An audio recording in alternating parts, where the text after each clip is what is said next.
Ayan. Hindi ko masasabihin ko ano to. Unbox natin. Wala sa plano na bumili ako nito. Since maraming hindi magandang ano sa kanya. Hindi daw maganda. Pero, dito na eh. Let's try. Ayaw. Tanga lang. Meron pala sa gilid. Inosente. So, ayan. Wow.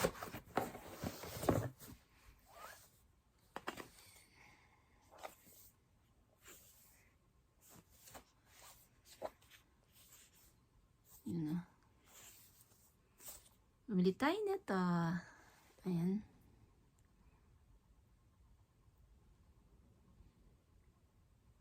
iPhone 15 na Pro Max. Hindi pa natin inaano. Ito yung cord lang meron. Siyempre, wala yung SUV niya. So, meron naman na tayo nun. Yun. So, ang gamit ko is iPhone 12 pa rin. 3 years na sa akin yun. So, nag-decide ako na magpalit na lang ulit. So, yun.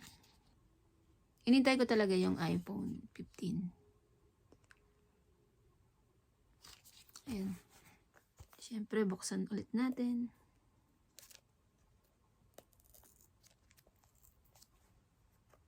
So, online ko to nabili. Mismong Apple Store.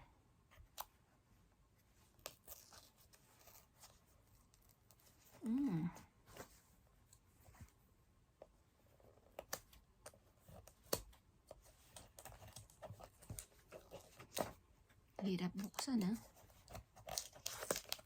Ayaw pa gamit. Ayan.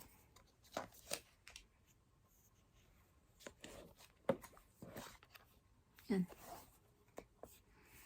Ayan na siya.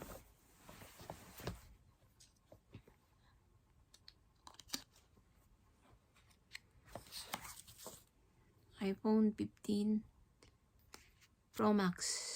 Binili natin. So, let's see kung maganda. So, ito yung meron siya sa loob.